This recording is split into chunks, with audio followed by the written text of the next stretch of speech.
Possible temporary or permanent, but at a minimum, a temporary relocation option so that we could kind of let the dust settle on a lot of these moving parts so that in 2 or 3 years, if we've been in temporary location, at that point we might know more than we know today. It might be more obvious in terms of, oh, well, maybe they should go here, maybe they could build a new building. We even talked about when the old police station's torn down, does it make sense to look at something there? We all agreed that it's too premature to know that yet.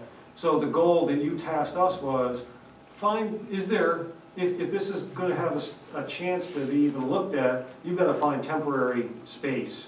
And the question that drives that whole discussion is how much space, and that's what I'm trying to get to it here. So again, I mean, we always have the potential, don't we, of not having a council chambers there, right? I mean, why would you have the expense? We could, you know, Board of Education used to go from school to school for their meetings, so we could find other public space to hold we've our talked meetings. about that, absolutely. And even the fire station downstairs is not a bad space. It's actually open training room that would be more than adequate for most of our meetings. So there are options, and Parda has mentioned, Claudia mentioned, you could use our community space, and even the superintendent has said, if we're not meeting in the Board of Education room, you can meet in there. So there are options.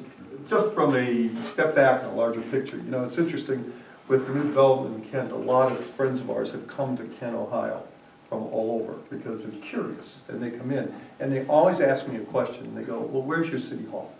And it's real fascinating.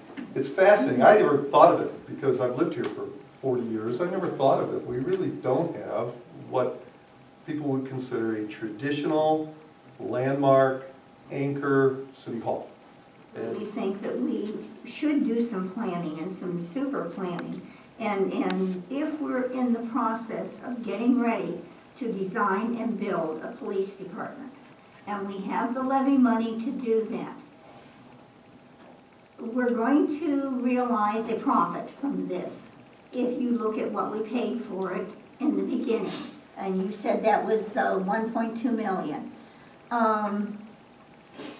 But it's going to cost us almost everything in the profit to revitalize some place to go for a 2-year possible move. We've got to look at, we're not going to have that $2.4 million left to put in to a new building onto the police department. I would not envy our city treasurer to try and move his new computerized system, which he just put in and still has quirks to work on with it, into a building as old as the courthouse building, which is not anywhere near ready to take that kind of technology. We're not going to have much left of that $2.4 million.